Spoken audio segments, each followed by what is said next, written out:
They're Britain's toughest medics. RTC lead. I don't look good. Go, go, go. They are evacuating the cinema. There is asbestos involved. There's lots of hazards, lots of dangers. It's a constant dynamic risk assessment. The NHS's Hazardous Area Response Teams, HART for short, are trained to tackle the most critical cases in the most dangerous places. All right, boss, you're going to start going up now. Just keep your eyes closed. In the firing line. Shotgun injuries to his leg. Go on, you have to blast me.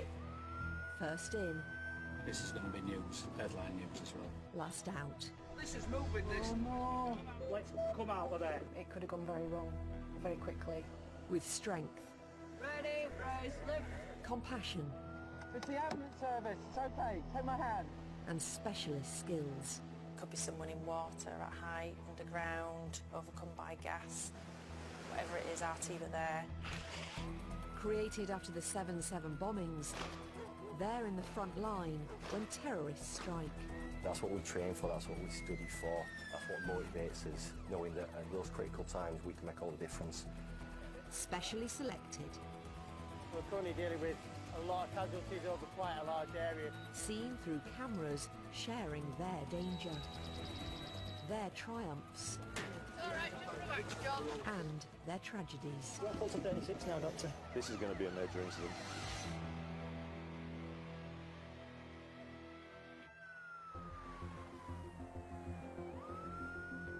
Lee and Tango team are racing to Bradford. There are reports of a baby who's trapped in a lift shaft. Can't be real. Can't be real. Experience tells them the story doesn't ring true. The accident is on a busy construction site. I think if it was a hoax, we'd know by now. There's fire going as well, and they wouldn't have had the distance to cover that we've got. This is one of the worst roads to drive down in Bradford. Team leader Wayne and Neil are next in the convoy. Oh, Wayne speaking. Hello. Yeah. Right. So it's an adult then, not a child.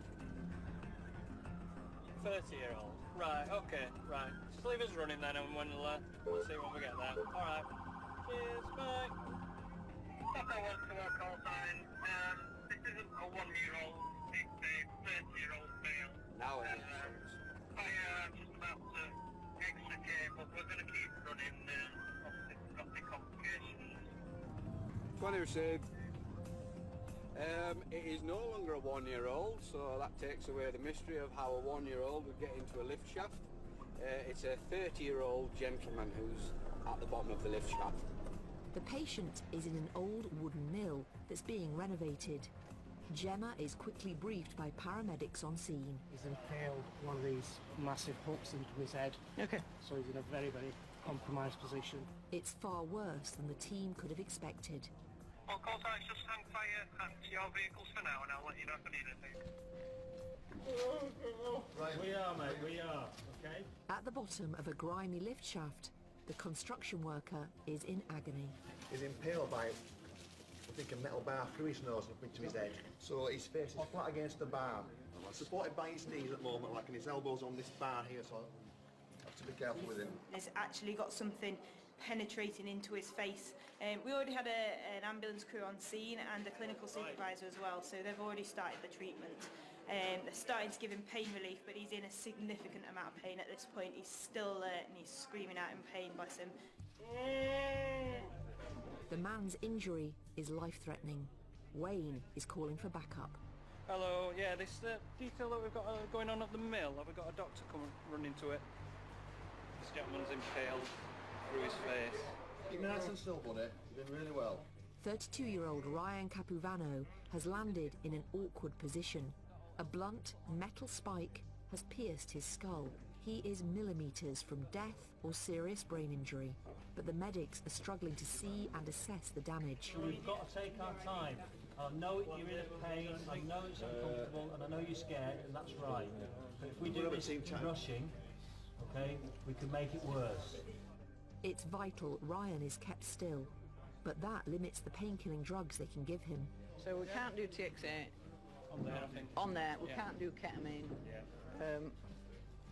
Midazolam's head injury as well, so couldn't even do that for sedating, could he? So he's gonna. This is kind of above us, really. It's for Andy to sort out drug-wise, isn't it? But from our point of view, you've done your morphine, you've done your ondansetron. We're sorting out paracetamol, did we say? Yeah, is that in the process of? Yes, it's there. The initial assessment just couldn't work out where it was until you actually get your head right up. You can see it's like that. But it's a confirmation that it's right into that. It certainly. I mean, I can't confirm it 100%, but it's certainly. It's as near as right damn against it, and you can see the bottom end of a bar just right there. Right. Okay. And I'm going to presume the worst. The medics are desperately trying to work out how they are going to free Ryan and keep him alive. So currently at the moment the patient's impaled and we think it's into his eye, so that causes loads of different complications with what drugs we can give and what protocols we can give. We don't generally remove impaled objects unless we really have to do it, i.e. goes into cardiac arrest. So currently at the moment we're treating with drugs for his pain. We've currently got a doctor en route. Once the doctor comes en route, he'll assess the patient and then decide what's going to happen. She's drawing up atropine in case he drops below 40 or his BP becomes compromised. Currently at the moment he's responsive, but obviously the drugs that we're giving counteracts that, so we've got to be very careful with the amount of drugs that we give, i.e. with morphine, and we can knock his rest rate off, and he's dropping his pulse at the moment, but we are rectifying that as well. Gemma is planning for the worst. What to do if Ryan's condition becomes critical. If we get to the point where he's going to be peri-arrest, we're going to have to just lift him off it. We haven't got any choice in that because we're going to lose him. So we just literally lift him off, get the scoop up to here, straight onto the scoop, and then we could just have an area with bag of mask, defib ready, and the resus bag out and open. Inside the dusty mill, they're setting up what amounts to a sterile, mobile operating theatre. Ryan's injuries are so severe that once he's out of the shaft, he'll be anaesthetised on the spot by a doctor, and the team will take over his breathing. It's called an RSI, Rapid Sequence Induction. Just setting up for two scenarios at the moment. The first one being the fact that the doctor might be able to perform an RSI on him. Obviously it's quite a traumatic experience for this gent. The second being that his pulse rate's dropping off steadily, which is quite a bad warning sign. Potentially he could go into cardiac arrest. We don't want that to be a surprise. So is it worth doing a reassessment of ops, so he's got a recent set of ops? Ryan is deteriorating. A doctor from the air ambulance crew has arrived. They're quickly being brought up to speed. Has anybody actually checked under him? Because obviously it's massively distracting that. Do we know that there's nothing? I know it's difficult, but I didn't know. You had a look and a feel. There's no, okay. there's nothing obvious, but obviously we'll assess as we move that way. At this crucial point, there's a disturbance up above. They're not drilling a mum. Can someone go and find out? Falling debris could cause many more casualties. What's going on up there? What's going on up here, lads? You got some builders? We need that to stop. Hello? Hey, stop! Stop, hey! Can somebody go to the top floor and see what's going on up there? Get them off that. They're not on it. The same walking around. Let's not stress him out, though. Let's do it quietly upstairs. Plan A is to cut the spike from under Ryan's face, but leave it embedded. It's the safest option, but it's not good news from the fire service. Well, I basically need him and that metalwork moving in a position into the middle of the car so we can come in and cut the eyeball. In that position there, we cannot get in and cut the impalement into his face. Potentially, if something's impaled into someone's brain and then we just pull them straight off, there's just going to be catastrophic bleeding. There could be swelling. All sorts of damage can occur to a patient, and we're not in a position to be able to fix that because they're not in theatre. No. Just keep still. No, listen, I can't let you fall off, mate. It might got a big bleed. Just keep still. Don't keep still. Ryan's increasingly distressed. It's dangerous. Any movement could prove catastrophic for him. It says I'm going to pull it off. It's like patient. All right, okay. No one is quite sure what shape or size metalwork is embedded in Ryan's skull. So he's actually down on something, but they can't see exactly where it's going. I think it's going in here somewhere. and in. And there's 2 bars, so there's like a massive piece of metal, and 1, 2, and then I think it's the 3rd one, in which case it's that big, but we don't know, because we can't, because he's so close to it. Well, it must be broken off because the others are like that tall, but with a big ball on it. So, I mean, the whole lift shaft's gone. Ryan's condition is deteriorating fast. The medics now face an impossible dilemma. If they cannot safely cut the spike impaling him, they'll have to pull him from it. Both options may have life-changing consequences for their patient. The medics must make the decision, and they need to do it now.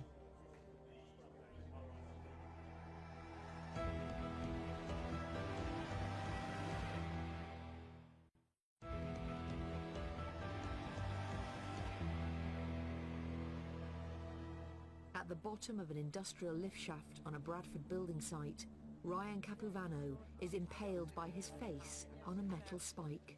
Any movement could cause death or serious brain injury. We are, mate, we are.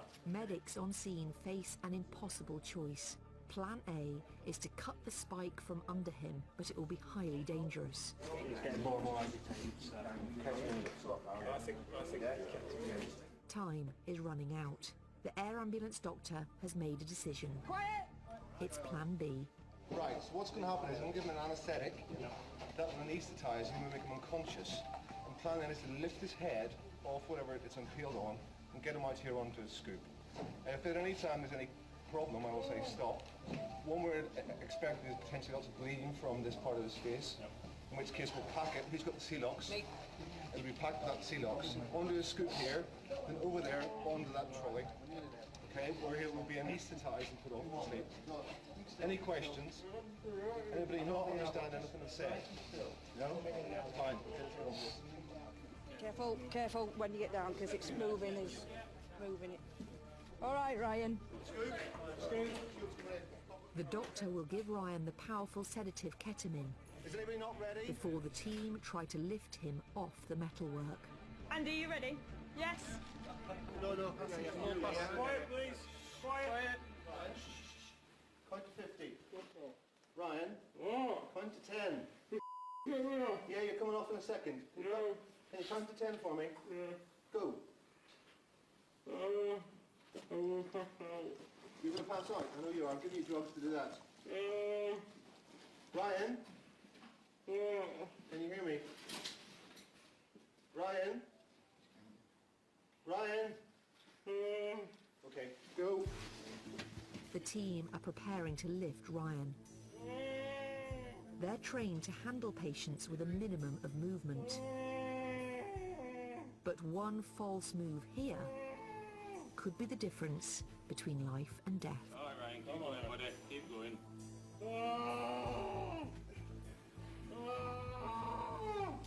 Not coming. Can you see how big it is? Not for me yet, mate. It's about 18 now. There's a bolt, Move that line. Can't get me any, mate, from here. At the doctor's signal, the team will pull Ryan from the spike. He's just trying to see if they can get into it. They're going again now, shortly.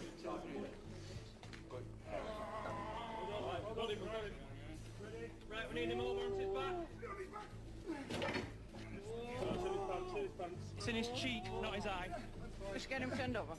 Onto his back, onto his back. Slide him up. Go.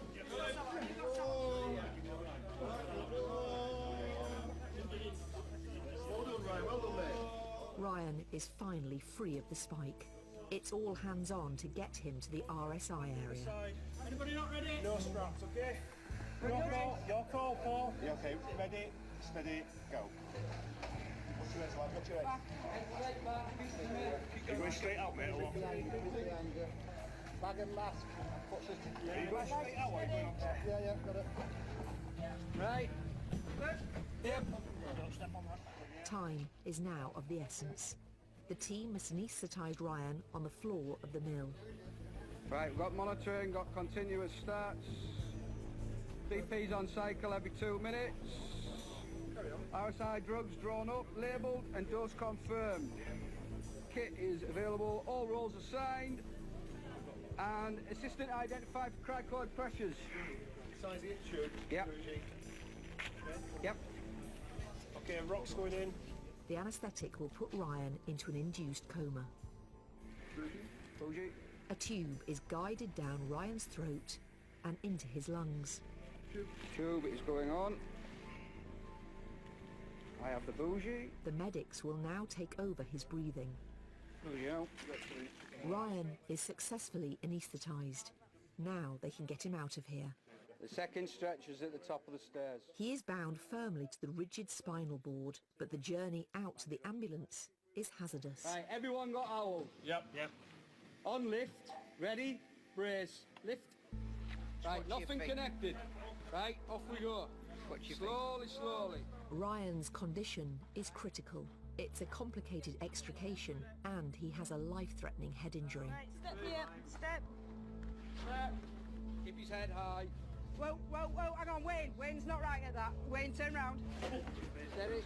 I've got him here, right. More steps coming up. Right, stepping down, step. 1, 2, and down at that. Right, let's have him fastened on. It came to a bit of a decision because it was a difficult impalement. There was no easy way of extricating him from it. So the decision was made to give him some ketamine and then do a bit of a snatch rescue from there, obviously with everything set up just in case any of his injuries changed his condition as he was extricated from it. Nice and steady, because we've got... to my right, okay. Luckily it was through his cheek, but obviously it depends on the depth it's gone to. There's a good amount of clotting around it, which has stemmed any bleeding, so nothing major once he was taken off of there. But that was just one of the risks that had to be taken during that, as the difficulty was he was face down, and as soon as you gave him ketamine, his airway was unmanageable, so he had to be lifted straight off of there. If Ryan had landed a few millimetres either way onto the 3-inch metal spike, he may not have emerged from this building site with his life. Yeah, you good? He's being rushed to the Leeds General Infirmary, where he'll be met by a full trauma team. His injuries are life-threatening.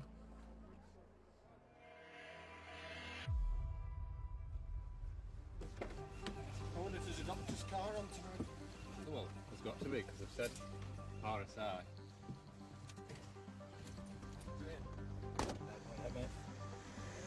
It's a Saturday evening, and Charlie team are being dispatched to a serious incident just 3 miles from their base. 999 road, active. Clear left.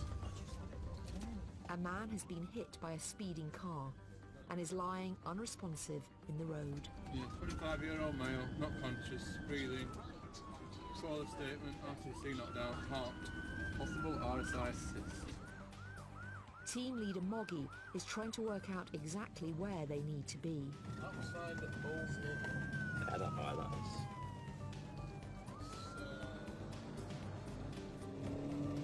Potentially quite busy outside of pub on a Saturday night. Ah, yeah. Police have cordoned off the road. Yeah. Their patient has been thrown through the air and is still in the carriageway. I'll just get a bit friendly with Curve, mate. James Cromack was crossing a busy dual carriageway when he was struck by a Toyota. Right, get some hands on. Watch that arm, mid-shaft right there. He needs to go now, mate. He's unconscious and needs immediate medical intervention. And I need him on his back sharpish. Get this airway under control. Okay, is everybody ready? Ready, set, roll.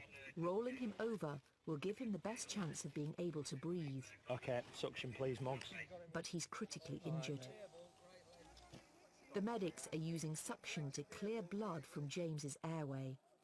Right, left leg stable, right leg's multiple. So we've got head injury, Yeah. probable chest, pelvis, leg, both arms. A police officer arrived shortly after the incident. Been struck by a vehicle travelling at speed, which has thrown him onto the top of the vehicle, and he's been carried about 20 metres down the road. The driver's under arrest. He'll be taken into custody at this time. I think we're going to have to start bagging him a bit. Yeah, I just think that he's not moving much. Bag him, yeah. Short splint. Short splint. It's difficult to feel. We need to get some pads on. Hang on.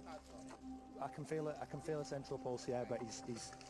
His airway's filling. I can hear it. some more suction. Quite a bad injury, looks like he's got pelvic injury, chest injury, head injury, both arm fractures. Struggling with his airway, so we're just going to try and get a doctor to secure his airway. A trauma doctor has arrived. Let's get another top. Hey, all right. We're struggling with an airway. Yeah. Femur fracture, Okay. bilateral arms, we've got IO access, Great. it's been GCS3 throughout. Right, okay. And we're just about got a central pulse. Right. So we're getting an RSI kit dump set up. Brilliant. The helicopter's on its way as well. An RSI is a rapid sequence induction and will allow medics his breathing. Yep, that's fantastic. The local air ambulance is also arriving to fly James straight to the major trauma centre in Leeds. Right, I've got his head. Everyone ready? Yeah. Hands on? Yep. Okay, on lift, ready, set, lift. Hart are trained to assist the doctor with the risky procedure. Sweet, nice one. Definitely mid-shaft, right leg and pelvic, which can produce a lot of blood loss, which needed starting straight away. Arm fractures, you know, small fractures like that, but the more significant was the head injury. James's injuries are life-threatening. Okay, mate, I'm just going to bag again now, so we'll see what we... The team must act quickly.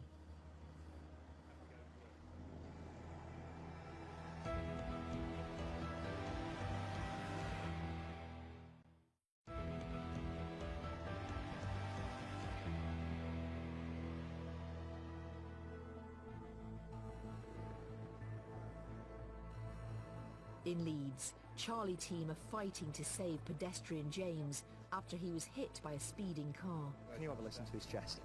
They're preparing for a risky roadside operation to take over his breathing. How far is it from LGI to here? Oh, 15 minutes, James? Yeah. Just going to put some traction on this leg. Look, if you look there, watch. Right side's expanding, left's not. Mind you, he's not tachycardic. No. His BP's low. Has he got any surgical emphysema? He's saturating low though, isn't he? Yeah. Decompress him. I think so. Yeah. Right, legs dealt with. There's air entry. So good on both. Okay, all right. Okay, well, we can keep an eye on that, can't we? What have we got? 73. Is he moving both sides? Yeah. He's moving. Yeah, he is, yeah. But as the air ambulance makes its final approach, James seems to be starting to breathe for himself. I've got his airway controlled here. There's no reason we can't go now. I think we need to go. The plan's changing. And if he gets worse en route, we've got you with us, and we can do RSI assist. And it would make sense, wouldn't it? I think we should let it go. If you didn't come roof to resus is a good 5 or 6 weeks. Come on in, boys. Okay. Got CO2 is 3.1 now. It's decided to rush him to Leeds General Infirmary by road.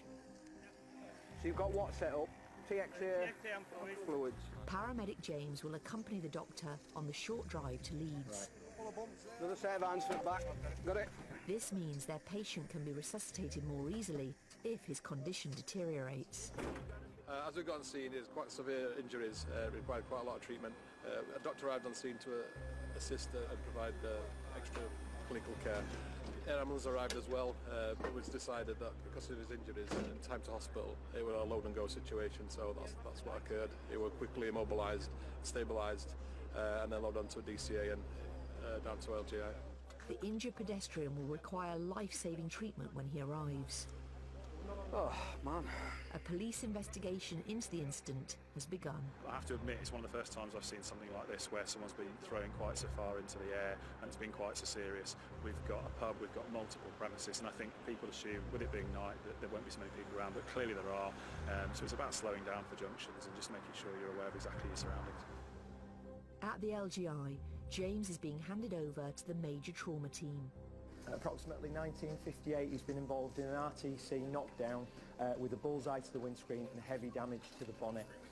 On our arrival, he was laid prone with a large amount of blood in his airway. Injuries from top to toe.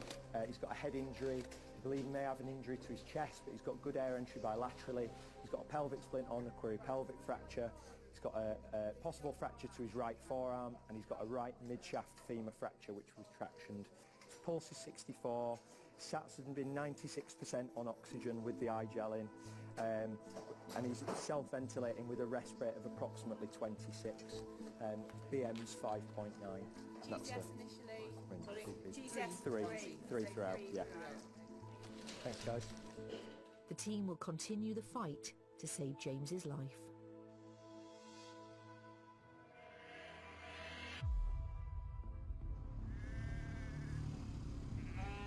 Quad bikes are a vital tool for farmers, taking tough terrain in their stride.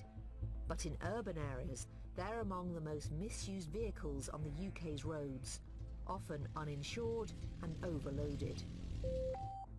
Shot 1 to all call signs, got a job. Potential, isn't it? Yeah. On one of the sunniest days of the year, the Heart team are mobile to Bradford. Lummy's up in front, Sarah and team leader Andy follow behind. You can imagine this sort of weather, can't you? Quad bike. Oh yeah. No helmet.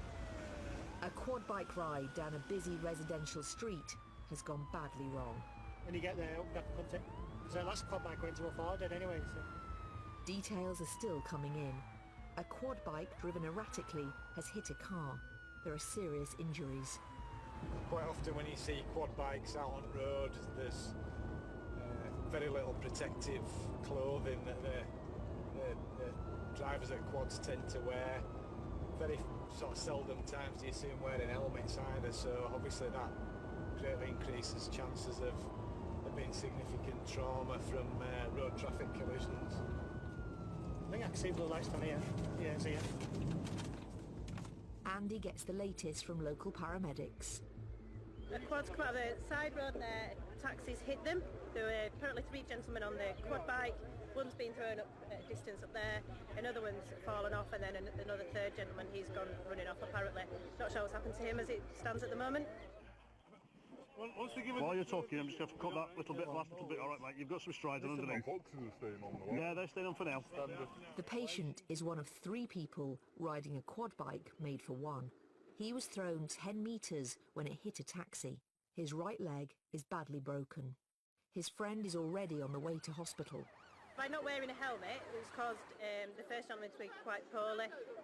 He's very agitated. He's landed on his head with thinking that when he's been thrown off the quad bike, and at that point then he's been given some bruising to his eyes, which is a significant sign that extensive head injury. Just getting him some TXA because they're going to pull his leg and put a spinal binder on, but they need to now get him flat so they can put the binder on before they pull it. Oh, bring my touch screen. Watch that, mate. Watch that. It should be somewhere around me, bro, because I had it. It's somewhere here. I need that to watch films in hospital. You might be set on it, mate. Once we get you off the floor, have a look. Don't stop with that. Just keep going all the way. The impact has broken and rotated his thigh bone, the strongest bone in the human body. Gas and air will help the pain. My leg's shaking, I can't help it. Have you got any pain around your hips? Oh, you're alright, Round what? Hips. No, it's just this leg. My hip, no, my hip is not actually hurting, I know it's straight. Alright. The leg, it's the actual leg. There's no pain in your groin, you're out. And it's shaking, it's making it hurt. Yeah, he said he's told us that, but that stuff wears off really fast when you stop taking it, mate, so just keep going on that. Fractured bones can move, trapping nerves and puncturing major blood vessels. The medics need him to keep as still as possible. I need to move my body because that leg's hurting. Alright, bro. You've just moved it with that thing and it's hurting. How's that? How's that? There's going to be more movement than that, alright? They're giving the man tranexamic acid, a drug developed for the battlefield. It helps stem internal bleeding. I'll tell you straight. Listen, I don't even want to be funny with you, sorry. Are we? He seems like he'll hurt my leg just to hurt me here, mate. No. I mean, we're here to look after you, right? I'm just prepping you. Prepping it for the... Should we run some IV paracetamol for us while we're... You there, on the left. What he's trying to say is that we can't make the pain go away completely, but we're giving you some stuff to make it as easy as because it's just going to hurt briefly. Why you just knock me out like then? With such a serious fracture, the team have no choice but to straighten the patient's broken leg where he lies. What we're going to do, we're going to give you some stronger drugs now. Yeah. Right?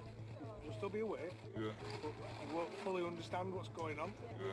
And what we're going to do is that once we've got you into that place, we're going to pull your legs straight, but keep it fixed, and we're going to get you to hospital. The medics are administering morphine for the pain. Get that down to the bum cheeks. And we haven't got as far to go. As far under as you can without moving it. No, mate, I'll lift myself up. No. You stay as you are. No, stay as you are, mate. Stay as you are. You're at end, Sarah. Yeah, I've got it. Croxy thinks the man has also broken his lower leg. It'll make straightening the limb much more complicated. I'm happy to pull above knee. Right. But I want to see what state his leg is before we apply full traction on it. Which is why we've got box splint ready just in case. Just nice and relaxed for a minute. I'll just give you this. Just stay on that, because I just want to see what you like as you go. It's just going to spring back down in a minute. This is going to make you a bit woozy and out of it. Alright. That's what we're doing it for. So we want to get this nice and straight. Alright? Okay. Are we all happy to go? Okay, can I borrow this arm, please? Okay, just keep this one nice and straight. Okay, buddy? Luckily for this patient, Hart carry a range of powerful analgesics. They're giving him ketamine before they straighten his leg. Here we go. Okay, nice and slow, mate. Here we are. It causes hallucinations, so they need quiet and calm. But the man is anxious about his injured friend. Yo. Nice and relaxed. Alright. Will you tell me what you just said as well? Yeah. Just gone to hospital, we're going to check him out. Gone to Bradford Royal? Yeah. Okay. He's hit his head because you've not had helmets on or anything like that with the quad bike. Okay, and you've rolled it. For another 10. So he has hit his head. Okay, he's been unconscious. Okay. So, as you can gather, he isn't great at the moment, but that's as much as I know, because that's what we do for most of the time that we've been here. Right. How's that leg doing now? Yeah, it's better. Feeling a bit better? Yeah. How are you feeling? Yeah. The ketamine is kicking in. The medics need to act quickly.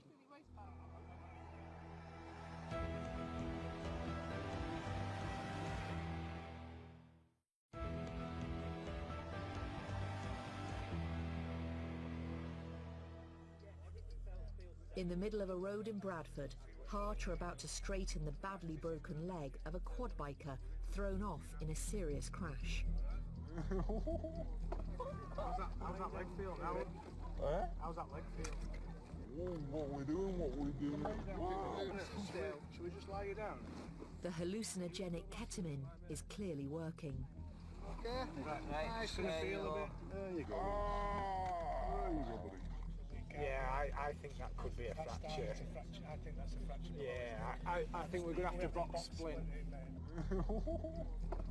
We can't be sure that's not a tib and fib that's gone there, mate. Right. All right. Put your arms down there. Yeah. Where am I? Bradford. The patient's pelvis is being firmly bound to minimise any movement. It could be broken. I think we're just better to err on the side of caution. Crocs, can you move that leg, mate? Croxy eases the soft box splint around the broken leg.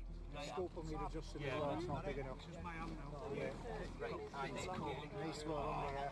Wow, where have I gone? Wow, what is happening? Nothing's happening. It's alright, it's okay with that, yeah, let's get it in. Yeah, are we happy? Yeah, it's going to have to be really tight, this guy's too. Yeah, alright. Gone back in. Bulge is right on the end of his scarf from his previous hip hop. Slipping onto his knee. You get that Yeah. You got it? Yeah, I've got mate. Right, Can't give that one supervised. put this across. Yeah, that's that mate. Croxy pulls and twists the broken thigh bone back into alignment. Right. Everybody ready? Yeah. On roll. Ready, steady, roll. Right. And back. Ready, steady, roll. All right, there we go. Clipping the stretcher. Medics roll the man onto a rigid scoop stretcher. He's now fully immobilised. Just open your eyes for me, mate. All right, you good? Yeah. Awesome, well done, mate. That's most of the faffing about done. All we're doing now is pick you up and put you on the stretcher, get you back at ambulance, get everything else sorted, not waiting to hospital, all right, mate? How's that pain doing? Has it eased a lot now we've had that stuff? A little bit grouse, mate. I'm ready. All right, we'll get you that sorted in a minute. Everybody got a bit? The ketamine is still working, confusing the patient. There you go. Yeah. How's that? Well, boys. Best way to fly. Some parts of Bradford is quite notorious for bikes to be flying around, and they have a very different centre of gravity to other vehicles. So when they get hit, they tend to roll, and they're not light pieces of kit. Get trapped underneath, and we get some significant injuries. Like we've got a fractured femur as one of them, which can be quite dangerous and life-threatening. Okay, little bump as you come up this ramp. There we go, mate. And a tiny bit. There you go. Gentleman who's been on a quad bike hit a car at around about 40 to 50 miles an hour. He's come off the bike, he's got query pelvic injuries, query fractured femur and query tib and fib. Right, am I setting off now? Yeah? Yeah, we're good. The patient is on his way to hospital. The crash will mean months of recovery, perhaps even a permanent disability. His friend has suffered serious head injuries. All I know is I definitely was not driving. I was not driving. He may also face some serious questions from the police.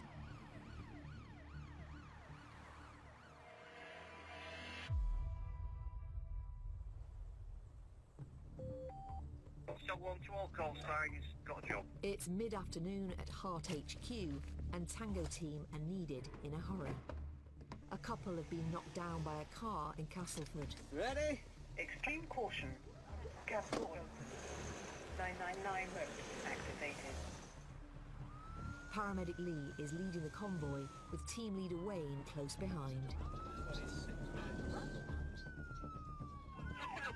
We do have a basic doctor, Andy Cloudney, her ambulance, en route. Nobody on scene yet. The signal is in progress, all of the patients on scene are. The Emergency Operations Centre is trying to piece together details from 999 calls. CPR in progress. It sounds very serious. With the description that's given, sort of head injury, any difference in breathing is quite a bad sign. You get something called chain stalking, which during trauma shows that there's a significant injury or impairment going on, which needs sort of attention sooner rather than later. It's a dull afternoon and roads are wet. Conditions that often lead to knockdown accidents. Hey there, get on the road. Get off the road! The team are arriving in a scene of chaos. Local paramedics and the air ambulance crew are already working on the patients. Yeah. An elderly man has a serious head injury. See if she needs help going over there. Pedestrian Malcolm Saville was crossing the road with his wife Maggie when they were hit by an Audi sports car. If there's quite a few people, patients about, adrenaline goes, and I mean my response is to shake. My hands shake. That is nailed on. If I don't get to a patient quickly, my hands start shaking. I think people sort of think you're a bit nervous about what you're doing, and it's not. It's just body's reaction to it. So you've got to get in there quick and make some decisions quickly as to which patients are seriously ill and which ones you need to go to first and which ones need to be dealt with. Paramedic Ruth is working on Maggie. We have scoop over here. Yeah. We're going to literally come upon each other, alright? Alright, yeah, no problem. Right, you're with us. My height is 2 pops, I reckon. 2 pops. 5'2", she reckons. Yeah, 2 pops on that. Maggie's been wrapped in a duvet by a woman who lives nearby. She has leg and shoulder injuries. It's feared Malcolm has a brain bleed.